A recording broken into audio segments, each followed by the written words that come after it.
All right, and we are back. Thanks for joining me again. Today we are talking about flipping NFTs, and that's become something that's really home for you. It's something that you're doing all the time now. You're constantly flipping. I don't like that.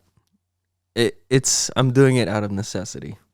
You would rather hold than flip, but because of what forced you into like the flipping life? Like, let's say if I can pick one NFT and I can just let it grow, that'll be so much easier to invest. And if I can be that sure about something, that'll be nice. I mean, easier on the investor. You just put your money in there and let it grow. And that's kind of what people want, right? To make their returns. But the reason why I resort to flipping is that most NFTs just, no matter how hyped it was, people forget it in a week. So you're saying that like the fickleness of the public is what's disabled you from just putting things in one place. You can't just put your money in one place because the public will just change their minds next week, right? Exactly. Interesting. And my thought is that if hype is driving the price, right? It's always hype that adds a premium to the price of a certain NFT, I feel like. When the hype is gone, it's going to go down. It's just only natural. What goes up comes down. But also when the hype is done and when people forget, and also that like tomorrow, there's going to be another one. Maybe that's even cooler. And so now you got to... So you're constantly on the lookout for the cool thing, whatever's what I do is I sell at the top in case there's a new one that I can make profit off of too. So it's like at this point, keeping the liquid is more important because projects just go up and down all the time. And wouldn't it be like not smart not to take advantage of that? So you say... you're just juggling it, really, Sure, yeah. But then, like, you can't predict the future, right? That's something like stockbrokers, and that's another NFT reason. traders, crypto traders. Yeah. I always hear that. Sell at the bottom, buy at the top. It's like, well, duh. Mm-hmm. But what are you doing to, in the NFT market, judge where's the bottom, where's the top for any individual NFT? Because they don't go up and down together all the time. So, perfect example, okay?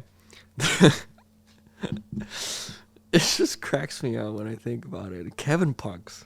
Oh, okay, yeah. When Kevin was like the whole fad, everything was Kevin. Like I just made a video of how like my wallet has so much Kevin derivatives. It's all hidden. You can't see them. Don't try to look for them. You're embarrassed. Oh, no, actually, some of them are really baby. cute. Kevin's are cute. Maybe I should bring them out. I'll bring them out. Just to show them off. Yeah. But I bought Kevin Punks, or I minted them, and it was only like 500 collection. It was very small. Okay. And it was pumping, right? And I ended up selling two at like 0.08, right? Which is like a couple $100. It was decent. But I sold it there because I thought that's as high as it should go for a derivative, And I also sold in a lot of volume just to be safe. And next morning I find out that it reached 2.7 ETH. Jeez. So there's regret there, but then there's also like, you made money. Yeah, exactly. Like I made money and I got out and I mean, there's no regrets. It's great if I held one or something, maybe. Sure. Okay. But at the time, there's no way of telling. It's a derivative. There's no utility. Like nobody knows who the finals are. It's complete 100% meme NFT, and it went up to like what? 2.7. That's crazy. That's like $7-8 grand. That's a lot of money for a that's meme a fucking and car. A derivative. It's both a meme and a derivative. Yeah. So that's pretty crazy. For a lot of people, that's a car. Like they could do a lot with that money, and it's in like one of these 555 Kevin meme derivative. Car or a JPEG? That's quite the choice. So and, my point is a lot of people, they wait for the top, like they want to literally walk on the moon and back. Yeah.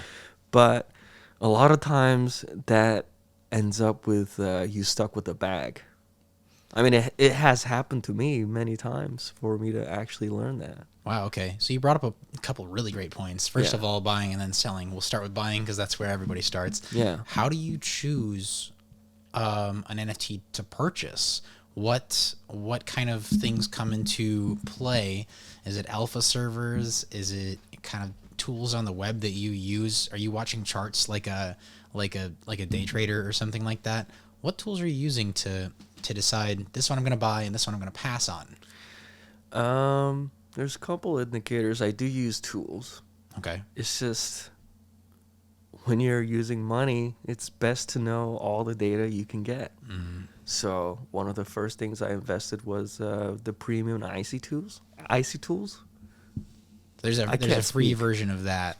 Yeah. And I imagine you use that before you purchase. Yeah, I used the free one, but I really wanted to know what's going on real time.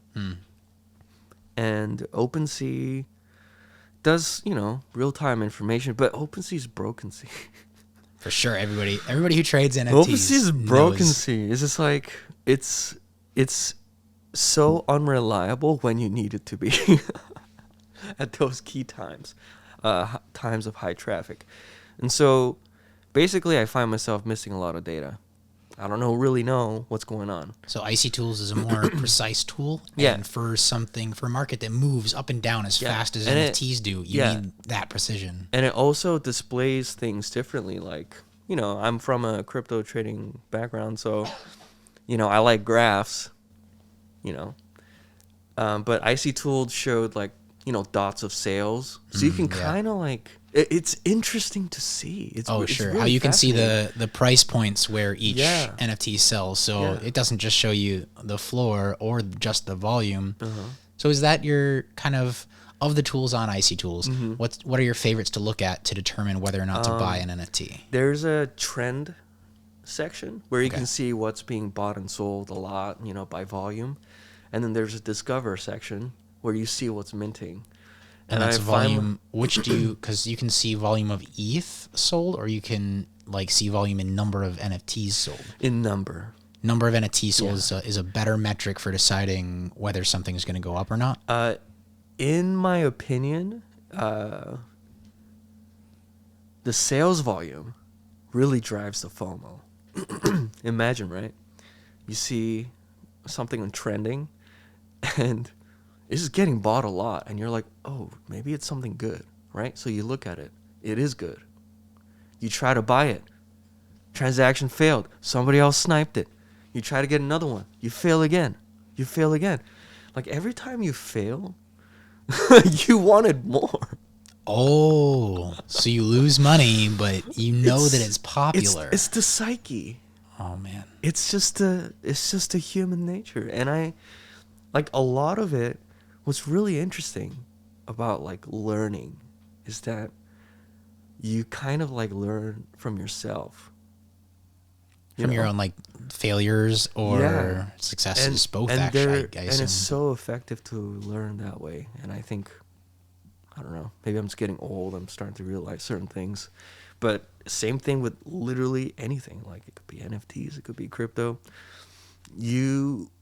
At first, when you go in, you do everything as everyone else does, But after you fail, like, if you really want to know why you failed, you start doing a lot of research, right? Yourself. For sure. Because you're interested in yourself. And you just learn a lot faster, I think. And tools really help. You just need to know as much as you need to know to connect as many dots as you can to kind of understand how things go, I feel like. But then again, there's no way of telling, So it sounds like you're saying a worse way than tools would be like following somebody somebody's Yeah. calls, right? Yeah, or because you have like alpha no servers. idea what's going on. And the thing is, usually the one who gives the calls have a very good idea of how the market works. Like, very good. Like, they're very good at manipulating it too. I'm not going to mention any names. Sure, okay. But I see it all the time. Like, imagine, like, and that's why small collections can really skyrocket, because what a whale can do is, let's say there's like, 20, 40 0.01s, like really cheap on the floor. He can sweep all of it. And to him, that's nothing. He's a whale. Sure. It's nothing. And people see that traffic. A lot of people will see that traffic in different ways. But people who don't have the tools, will usually see it on OpenSea. It's like all of a sudden, there's just a bunch of sales. But you can't really tell who it's going to. It could be one person buying everything, right? But also that's why gem.xyz is such an effective tool for whales. Because when you see it on OpenSea, all you see is zero address. Yeah. You don't really see who it's going to. Right. It's getting like proxy bundled and then getting sent to whoever. But in IC tools, you can tell exactly where it's going to, yeah. And so just for people who aren't familiar with these platforms, these are two different platforms that you can purchase secondhand NFTs with. OpenSea, you can only buy one at a time. Yeah. Gem.xyz allows you to select as many from one collection that you want to buy, maybe multiple collections, I'm not sure. Yeah. No. Yeah, actually multiple collections. Usually it's used for one collection to sweep the floor all at once. Yeah. You pay very slightly less gas than you would if you bought them individually. But it causes that to skyrocket. The amount of volume skyrockets. Exactly. And so that is what whales are using. They're just coming in and sweeping 20, 30. And like if you're looking at an OpenSea, you're just seeing the screen go right. And so they're less, like, oh, FOMO. It's less so for saving money and more so for a whale. If I'm buying one at a time, then somebody can start getting in at the floor that I'm sweeping. And I don't want them getting in there. And what I want that them to have does, the foam one by higher. Yeah. Yeah. Eventually, if enough people get baited, you start getting organic sales. Just because people think something is actually happening. It's kind of like buy in first, figure it out later. I've seen that so many times. I've done that so many times too. That's how I got into LARP Island. Oh, no. You got me into LARP Island too. I think they're actually cool though. Like I got some really good alphas in there. And sometimes like these alphas are really random too. So you do use alpha, but to what extent? I review. There's alphas everywhere. Mm-hmm. Like you don't have the time to research every single alpha call you see. No. So I go by volume. I try to follow the money. Very cool. Because that's the easiest way. If there's millions of dollars being moved in a certain collection, you just need to tap into it. That's it. Like, why do you want to go against the tide? Just go along and get out when you need to. So that's really good for... Well, let me ask you this. If you get greedy, you get swollen up. When you see a whale that is doing that's sweeping all at once, then you know, first of all, it's not organic. Mm-hmm. Does that tell you, don't buy this? Or does that tell you, sit and wait a little longer? That tells me, let's see what happens. Interesting, okay. So if it was going to multiple different wallets, you saw 100 NFTs purchased to a bunch of different wallets. But then you can start seeing other whales coming in. Because it's usually not one guy. Oh, okay. It's usually 2 or 3. It's enough. But I have seen it where they build off enough traffic. It's trending number 1, number 2, IC tools. There's a lot of organic traffic now. And as they're buying, they're listing at a certain wall. Right? And if somebody lists lower than that, they sweep it. Okay. And then they relist it at a higher price because they can afford to. Because they've bought hundreds by now. Sure, right. It's nuts. So a good way to flip is you want to look for that volume and you want to see it going. And you can look on IC tools and see, I assume, that it's all, if it's all one wallet or if it's multiple different wallets. But and then you want to see organic. You prefer organic. Yeah. And so once you see that, that's kind of your end point. Once you see a little bit of organic growth, that's like green light all the way, right? When you see a lot of volume, but then I'm compared to selling right others. away. Like I am not holding anything I buy in that. How do you determine that where to sell? Like that's the toughest thing. Is like you know. So if one guy bought 100 and he listed at a certain price, and he's sweeping everything, most likely you just undercut him just slightly, and you get out faster than the whale. Okay, interesting. Easy. So if that's not the case, if you don't see, I mean, for people that don't see a whale listing everything, because that's not always the case. It's not always the case, and again, this kind of play is the most degen of degens. Of course. Okay, I do not.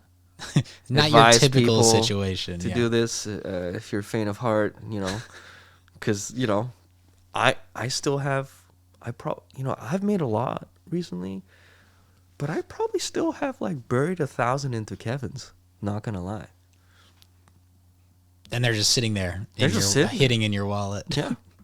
That's crazy. In their history. Their history, yeah, absolutely. They might come back one day, but they're for fucking now, history. They're kind of just sitting there. Yeah. What so how do you fight that kind of idea of like I could be making double or triple when you sell?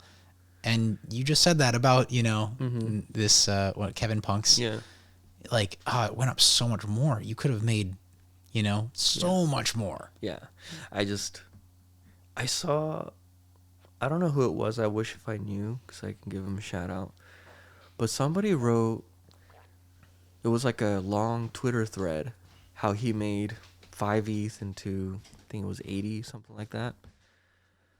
And that was one of his advice, and it made complete sense to me. That it doesn't matter what you sold at. Like if it goes up higher than that, like it could like 10 times. Don't care, just move on. Interesting. And like, at what point do you move on, right? Because you do need gains, and you need them to be. If you want to do this professionally, you need it to be a lot. The problem is, I think, the fear. It's like the anxiety. Because, to be honest, like right now, when I make investments, like today, I probably spent like, close to 2 ETH just buying stuff, and it was fun. It wasn't nail biting, Like I'm just buying different projects that I've been looking at for a long time, and see, this is how I do it. It's like I can make degen flips and make ETHs, but I will put that ETH into a project that I know that's going to last. And usually that means investing in people. Oh, okay. Right? That's where I put my money on is people. Like if it's long run, that's for your holdings. Yeah. If you're gonna hold an NFT, then you want it to be something where you trust that team. Yeah. To develop over the long run. But if it's a team that I don't know, and it's just like, it's just pumping, and it's a flip. Yeah, it's just like I know there's so many better teams. So when you buy that NFT, I'm trying to get a specific answer out of you for a question that's really hard to be specific. I know. It's just it's like, so new. Yeah, like we're talking about something like, dude, we're so early. We were just talking about this earlier about the fact that like, NFTs that came out in like 3 months ago feels like ancient history right now. Yeah, but it's like we forget, like Bored Apes came out in like what? I have no idea. When did Bored Apes come out? July of 2021. Like last year. Oh my goodness. And that feels like it's been around for 10 years now in the NFT. You guys can correct me. I'm not so educated. Corrections in the comments. That's crazy, but I mean, less than a year. I think so. That's so nutty. And it just pumped. So when you're flipping, is there a certain percentage that you're increasing from what you bought? Or how are you deciding where your out point is? Like you're getting out. So I guess the way that I found out that I feel that it's a safe way to flip is to really utilize volume. Right? Volume is everything. You want to be going in when there is no volume, right? So you want to be the ones contributing to the volume. That's what I like to do. And then, once volume picks up, you can get out. You can get out before it hits the top or after it before hits the volume top? starts dying. Okay, because once volume starts dying, it's all volume. Because if volume starts dying, people start undercutting, and there's nobody to buy it. You're trying to sell, and there's no buyers. Oh man, okay, that makes a lot of sense. And when there is volume, everything's getting bought out. It's only going to go out. So you want to be selling it when everyone's like pinging in alpha servers, everyone's like posting it on Twitter, everyone's like excited about it. That's when you're listing. So because that's when you can get the highest you have price. to buy before the hype. Exactly. Okay, so pre-hype volume, and then there's hype volume. So you see a little bit of volume, and you think, this project's going to get hyped pretty soon. And then once it gets hyped, then you sell. Yeah, and I think this is what I've seen happen, and I think I have been successful a couple of times, is I'll see like one person sweep a project, like let's say 20. Okay. I'll check if it's the team sweeping it. Because if it's a team, it's worthless. Okay, smart. Right? But if it's somebody else outside the team, and I can confirm it, I'll look into why that person might be buying it. So I'll just do a quick lookup on Twitter. I'll just type out the project and see the latest news, see who's talking about it, see what somebody says. And a couple of times, I've found some jackpots. Okay. Some like alphas. Sure, yeah. Like, hey, I heard that this project is doing this and this. And then you're the one who's posting in the alpha servers, Yeah, exactly. exactly. You're the one telling other people. And and I'm like, oh, shit, that's happening. And then I'll go into it. And funny thing is, it's like I have gotten out too early sometimes because the news hit people so late. Oh, dang. But even then, I made profit. But then, like, I got out when the news started to hit, and it like literally immediately doubled after I got out. Things like that has happened. So it's just all a learning process, like I'm not perfect. And, this is kind of like my method also. I think that's the best way to put it because of course I really didn't learn this from anyone. Yeah. And that's kind of what I wanted to do. And it's also hard to find videos on like how people flip. It's really, nobody wants to share their secrets, right? Yeah, and to be honest, I'm sort of reluctant too. But I mean, I love y'all, and I want Safe Haven to succeed. I've got a gun under the table. That's what it really is. So, you're looking at the volume. You're buying a lot when you kind of see that volume kind of start to grow before there's news. If the volume's growing and you're seeing everybody's posting it everywhere, it's already done.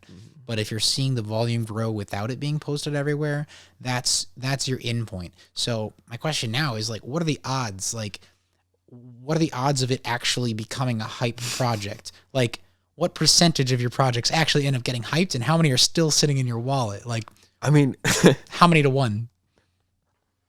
100 to 1? Is it that bad? No. Oh, okay. I mean, just a guess. Just it's a just ballpark. like, I mean, my wallet's a mess if I show everything. Of course. And a lot of it is like still decent projects and people still doing things, but they could pop off later. Yeah. But like as of now, been doing this for a minute. Yeah. A long time in the NFT world. Yeah. They'll have their time. Okay. But there's still like people developing things, and so let's just go like what percentage of the NFTs like buy to sell ratio? What percentage have you sold? These days I've been getting better. It's just hard to look back because I have lost a lot of money. Like yeah, of course. That's the price of learning. Yeah. If you want to learn, you're gonna lose money. Absolutely. But then like recently I've been like hitting it. Nice. So I think it's decent. Just I would say like half. And I think even half using this method. Yeah, it's like 50. But a lot of it is minting, and that's a whole different process. And I think it's good to talk about this. Is that the new Azuki contract, right? Which was revolutionary, and everyone can use it. the ERC-721A, basically before that, for every mint of every NFT, you had to pay a gas fee. So it didn't matter. If you minted 20, you're paying the gas fee times 20. 20 times. But now with the Azuki contract, you can pay one gas fee up to 20. And so it gives a huge advantage if you are able to mint a project that's going to boom, right? Sure. That you know that it's good. And a lot of times there's a lot of free ones. That's why I love free NFTs, because you can mint like 20 at a time for one gas fee. There are some projects that do it a bit smarter, like they will limit like 3 per wallet entirely. That's all you can have. Yeah. But I mean, guys like me, again, you know, we'll just have ETH lying around in different wallets, and we'll mint it in 5, 10 different wallets, and we'll just send it over to one, and you know, bada bing, bada boom. The wallet that's verified to be able to sell it. Yeah. But and the thing is, that is actually bullish, because that if that project mints out, it means it's gonna have a lot of holders, and it gives a lot of advantage to me. Oh yeah. Because I'm gonna have like 20, 30. But you know, that's when the money gets good, because you minted them for, you know, basically free. For almost nothing. That's the way to... Like $7, $8. For sure. $7 for however 20 that you mint. That's the way to go, right? Yeah, because if you win almost 100%. Yeah. And if you lose almost nothing. Oh, man, I'm saying too much, man. You're all good. You're all good. And compared to, you know, let's say like friendly pandas. I'm pretty sure everyone's familiar with it.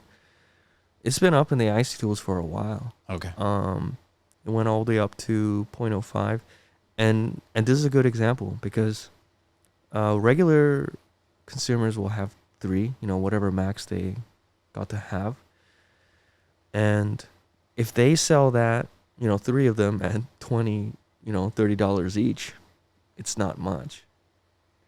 But if you sell 30 at $20 each, that's a decent chunk. Oh, for sure. And you just made that in an hour. Yeah, and you didn't pay hardly anything for them. You know, even if gas is high, you know, $20, $30 spread among 20 NFTs, that's like $1.25 per NFT. That's easy. Exactly. You know. So, and I think that's one of the biggest advantages that ERC-721A gave us. Recently, oh man, I minted I don't want to mention it because I dumped it hard. And NFT. You don't have to tell which one. Yeah, an NFT. I minted about 100 of them. I read the contract and found out that I actually exploited it, and I didn't even mean to. Oh man. Because it was supposed to be only first couple hundred was supposed to be free, and then after that it was supposed to be a certain price of ETH. But I think that was only enacted through the website, which confused me. Oh. So through the contract, you know, degens like me could just mint the shit out of it, and I did. So yeah, just for clarification for people who are newer, there's the contract that determines what the NFTs look like. It kind of combines the traits. It also sets the price and stuff like how many per wallet. But then there's also a second barrier for the website. The Web3 development can have its own contract. Exactly. And so sometimes the number of free mints that you're allowed is embedded in the website and not in the contract. Yeah. It's like the contract could say max transaction is 20, but on the website, it only lets you go up to 3. So you can mint directly from the contract. Directly from the contract through Etherscan. And then you've just circumnavigated whatever coding they put into the Web3. Yeah. Man, that's crazy. Go to it, put 0, put 20, whatever max is, and then press right. Same thing. And, oh man, that was so profitable. It blows my mind. What did each of them sell for? Do you care to share? So on average, I sold each of them at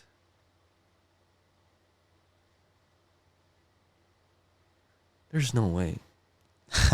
Because you sold them you climbed the ladder. You sold a little bit as the price went up. Yeah. Yeah. And but so it went the up average pretty is high. like, yeah, they went up pretty high. I think the average was around 300. Jeez, $300 per, Like and you minted 250. 100 of them, and then you sold what? Yeah. All 70? the way up Man, to the top. That's crazy. Nuts. That's insane, yeah. Let's just real quick shift to burner wallet. I've heard a lot of flippers especially talk about minting to a burner wallet. What's a burner wallet? Why mint there? To be honest, I mean, I can understand for people who don't have a cold wallet. It's just you don't know what you're connecting to, you know? And I understand that. So what you do is just create another wallet that you really don't care about. You send ETH to it, you mint a project, you know, if it's safe.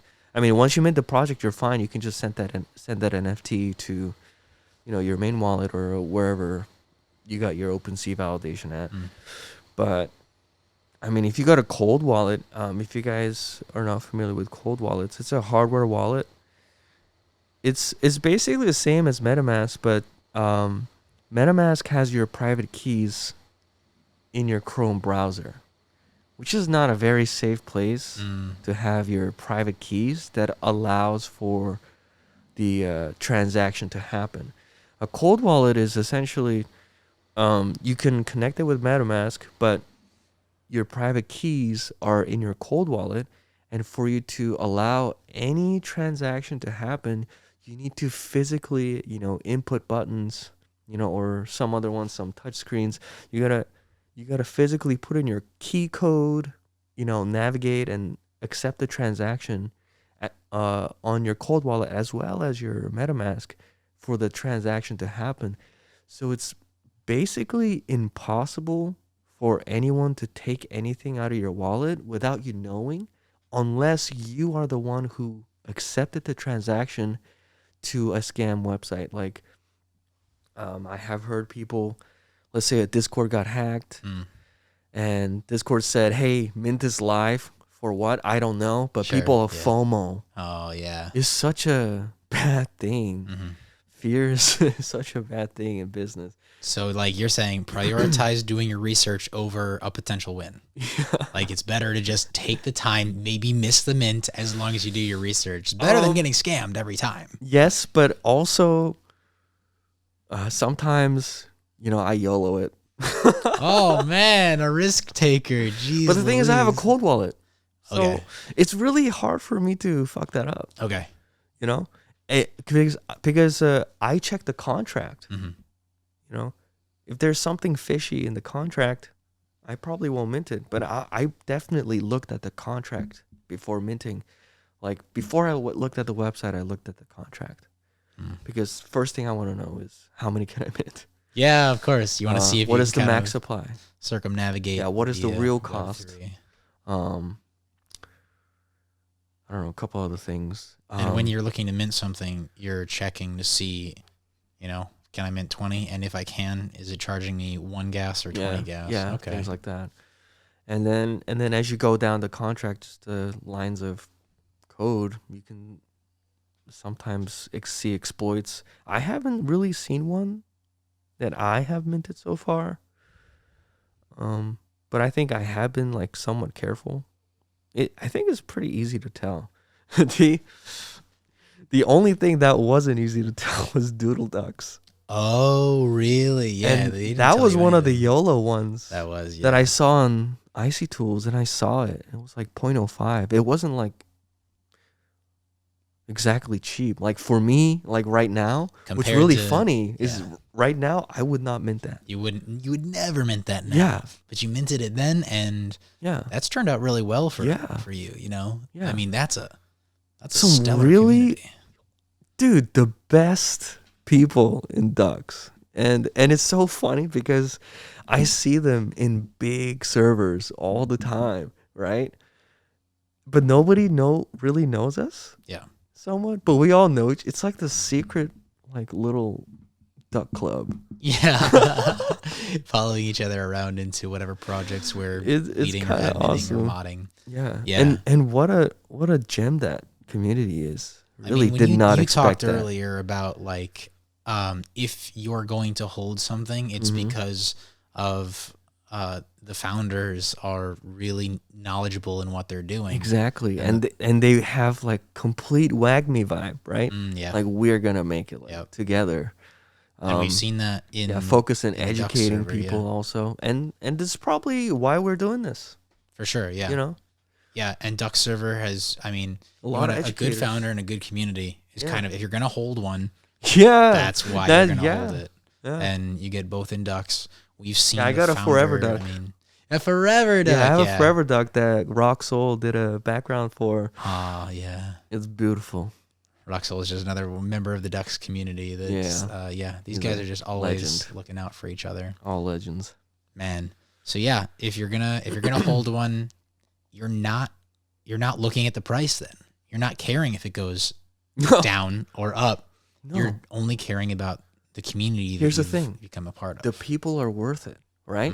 Yeah. But because like you don't care if it goes to zero, because you know that the people are worth it, that's the reason why it will be worth something. Yeah. If you know what I'm saying? If word gets out that this community is strong, helps each other out, exactly, then eventually to be worth it. If that word never gets out, you're in a strong community. Yeah. Who cares? So yeah, I feel. But the thing is, like, that's in general what everybody wants. In the end, everybody wants to be a part of something. Everybody wants to find a place of belonging, right? Where they can say that they have friends at. That's really it. And if the people in the community really believe that, and you know, they would hold their forever ducks till the end, people will want the same thing. That's just how it is. It's contagious. Really is. Things like that, very contagious. And I think something like that happened in VFriends, and something like that happened in Bored Apes. Oh, for sure. You know, I'm not gonna say, you know, I'm just saying like that's the energy. Like that's the unique like energy, I think. I definitely heard a lot of VFriends and Bored Apes say, "We'll never sell." Yeah. I will never sell. Yeah, and also how they miss the days before. Oh yeah. I hear that all the time. Interesting. Yeah. Like especially like, I mean, you can correct me if I'm wrong, but I hear VFriends people talking about back in the day when it was fun and oh man, I have no idea. Maybe now it's all business. You know, there's a lot of money, and money can change people. I understand that. That's fair. Yeah. Oh man, this has been really solid. Thanks for sharing, you know, a ton of information about your techniques for trading, for minting, and getting out with a profit and without regrets. Ooh, so good. All right. Thanks, everyone. Good night, Safe Haven. Kill it.